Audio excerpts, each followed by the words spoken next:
You stand on the edge rings of where they're not droning. Simon, you have the both too. Like, Doesn't matter. Here, see, like melee DPS that don't have movement, depending on when they can get them.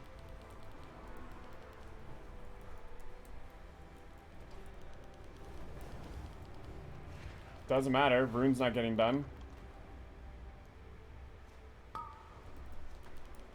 No way. GG. Doesn't take 10 years to do the runes. It does not take 10 years to do the runes.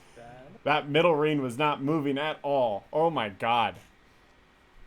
Red survives. Red too easy of a fight. Should have been one shot. Red also hasn't gotten that boss to half HP.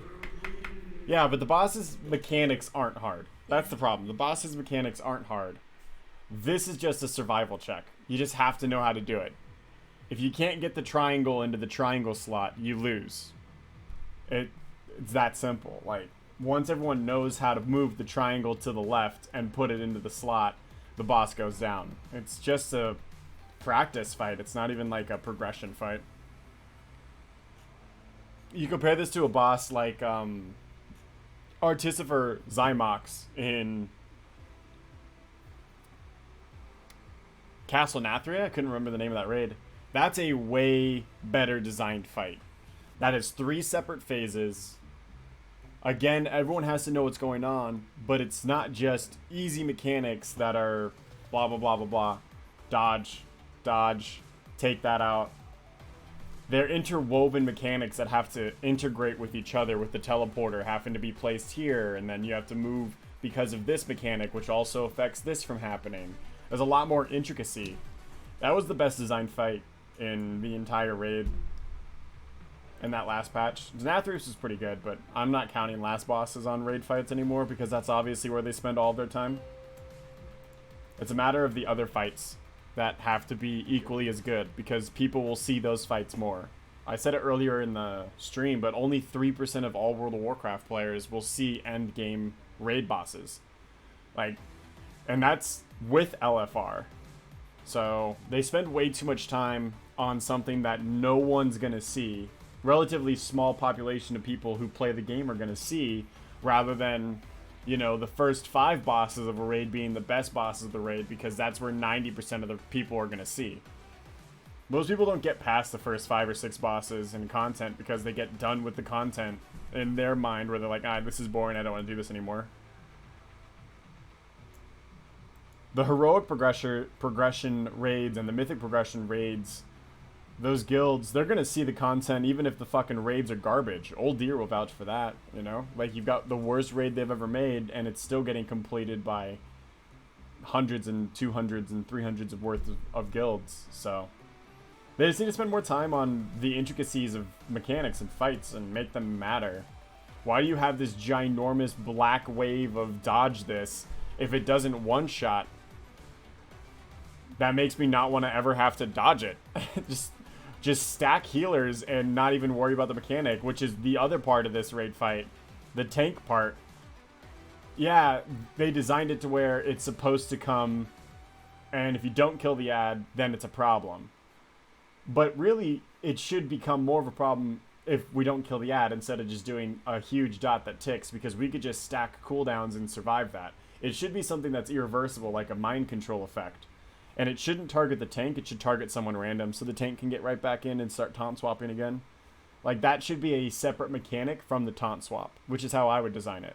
There would be just a basic auto attack that he's like a whole Fate Scribe guy, so you could make it to where he reduces your haste every time he hits you, and you now have to deal with that other tank mechanic, which is 2 things that tanks have to deal with, which is more than enough for those guys. They love having to do with 2 things.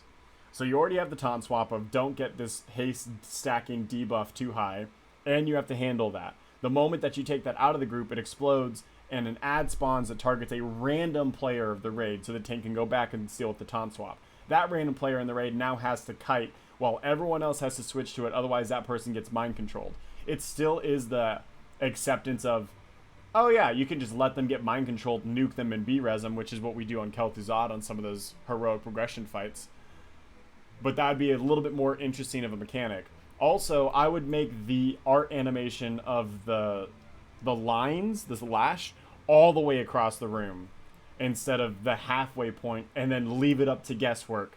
That's not fun mechanic. That's just bullshit. It feels bad when you're not standing in goo and then you get hit by goo because you're not looking at 90% of the room and when you've got this ginormous open arena.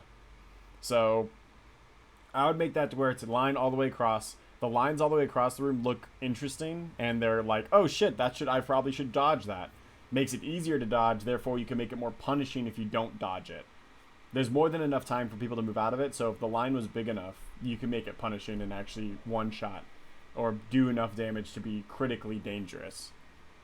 The other mechanic with the bombs, I would just remove. I would just remove that mechanic entirely. I would make it more like a just a spread out mechanic. Like, you have a circle around you that slows everyone near you, which would go very well with the you have to kite the ad mechanic. So instead of having it be like this huge circle you have to take out of the group to drop off a debuff, because that's a lame mechanic, it's a huge circle you have to take outside of the group. Not because it does damage, but because it slows everybody, which would be harder to dodge the lines, and it would mean that it's harder to avoid the mind control ad. Then we would go into the runes and let the rune phase be exactly the same. Rune phase is very well done. I just hate that, like, secondary, like, just practice it, get it done type bullshit. Rune phase is good, but that's how I would design Fate Scribe. And then I wouldn't make it Fate Scribe. Like, I would make it a character that's at least semi-interesting to us. Like, someone we've met along the pathway of our campaign already that is now under the control of the jailer. Like, Jaina has been re-kidnapped in the middle of the raid, and now we have to save her. And her, in conjunction with the jailer's powers, is doing all this. I don't know. Who cares? No one else would give a shit. Just make it a little bit more interesting for the people who do.